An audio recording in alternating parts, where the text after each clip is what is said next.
सभी को प्यार भरा नमस्कार। आज फिर से मैं एक व्याकरण का नया वीडियो आपके पास सामने लेकर आ रहा हूँ। आज हम अध्ययन करेंगे विकारी शब्द भेद में से सर्वनाम। दोस्तों, सर्वनाम के बारे में पहले हम परिभाषा जान लेते हैं। जिन विकारी शब्दों का प्रयोग संज्ञा के स्थान पर किया जाता है उन्हें सर्वनाम कहते हैं। दोस्तों, उसमें किन शब्दों का प्रयोग होता है? मैं, मुझे, हम, हमें, तू, तुम, तुमको, तुमसे, आप, वह, वे, यह, ये, उससे, उससे, उनको आदि शब्दों का प्रयोग इसमें होता रहता है। तो सबसे दूसरा प्रश्न है कि सर्वनाम के भेद कितने हैं दोस्तों? तो चलो तो जानते हैं सर्वनाम के भेद कितने हैं। तो दोस्तों, मैं बता दूं आपको कि सर्वनाम के भेद हैं 6। पुरुषवाचक सर्वनाम, निश्चयवाचक सर्वनाम, अनिश्चयवाचक सर्वनाम, निजवाचक सर्वनाम, प्रश्नवाचक सर्वनाम और संबंधवाचक सर्वनाम। तो दोस्तों, बारी बारी सभी प्रकारों के हम विस्तृत जानकारी लेते हैं। पहले देखते हैं पुरुषवाचक सर्वनाम किसे कहते हैं। बोलने वाला व्यक्ति यानी कि मैं पढ़ाई कर रहा हूँ, स्वयं के बारे में जानकारी वहाँ पर देता रहता है। बोलने वाले अपने बारे में बताता रहता है। या सुनने वाला, तुम पढ़ाई कर रहे हो, यानी कि बोलने वाला सुनने वाले के बारे में कुछ तो हमें बताता रहता है। ऐसे जगह पर भी पुरुषवाचक सर्वनाम होता है। और तीसरा है किसी अन्य के बारे में वह पढ़ाई कर रहा है, ऐसे जब होता है, यानी कि बोलने वाला, सुनने वाला या बोलने वाला और सुनने वाला किसी तीसरे के बारे में बातचीत कर रहे हैं, संवाद कर रहे हैं, ऐसे उदाहरणों को हम पुरुषवाचक सर्वनाम कहते हैं। इसमें ज़्यादातर कौन से शब्दों का प्रयोग होता है दोस्तों? तो उसमें मैं, तुम, वह, इन सर्वनामों का प्रयोग ज़्यादा होता है। तो दूसरा प्रकार दोस्तों जानते हैं निश्चयवाचक सर्वनाम।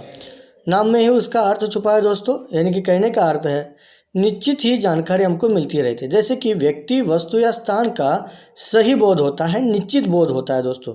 उदाहरण के रूप में देखते हैं कि यह गुलाब का फूल है, इसमें कोई संदेह नहीं, ये गुलाब का ही फूल है दोस्तों। दूसरा एक उदाहरण देखते हैं, यह नौका है, इसमें कोई संदेह नहीं है, वो नौका ही है। कहने का अर्थ है दोस्तों निश्चयवाचक सर्वनाम में निश्चित ही जानकारी मिलती है।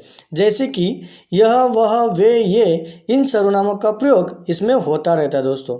तीसरा प्रकार इसका उल्टा है, जैसे कि अनिश्चयवाचक सर्वनाम, यानी कि निश्चित जानकारी इसमें कोई भी मिलती नहीं है। व्यक्ति, वस्तु या स्थान का सही बोध होता नहीं है, संदेह रहता है, शंका रहती है मन में। जैसे कि उदाहरण के रूप में देखा जाए, वहाँ कोई तो है, मालूम नहीं है कौन है, लेकिन कोई तो है, यानी कि निश्चित जानकारी नहीं है। दूसरा एक उदाहरण देखते हैं, इसमें कुछ तो है, अभी इसमें क्या है हमको पता नहीं है। इसीलिए दोस्तों, जहाँ पर अनिश्चित जानकारी हमको मिलती है वहाँ पर अनिश्चयवाचक सर्वनाम होता है। ज़्यादातर इसमें कोई, कुछ, इन सर्वनामों का प्रयोग होता है। कोई व्यक्ति के लिए और कुछ वस्तु के लिए यह प्रयोग होता रहता है। अगला प्रकार हम देखते हैं दोस्तों निजवाचक सर्वनाम। उसके नाम में ही अर्थ छुपा है। निज यानी कि स्वयं के बारे में बताता है।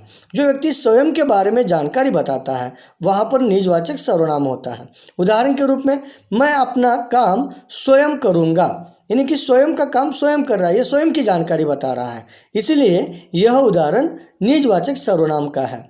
अगला प्रकार है दोस्तों प्रश्नवाचक सर्वनाम। ये सबसे आसान सर्वनाम है। प्रश्न का बोध होता है या प्रश्नार्थक शब्दों का प्रयोग उसमें होता रहता है दोस्तों, और वाक्य के अंत में प्रश्न चिन्ह रहता है। जैसे कि वह कौन ऊपर जा रहा है, यानी कि कौन, ये प्रश्नार्थक शब्द का प्रयोग किया गया है, इसलिए प्रश्नवाचक सर्वनाम उसे कहते हैं। कौन, कैसे, क्यों, किसने, कब, इन जैसे प्रश्नार्थक शब्दों का प्रयोग इस होता रहता है, इसलिए उसे प्रश्नार्थक सर्वनाम कहते हैं दोस्तों। अगला है संबंधवाचक सर्वनाम।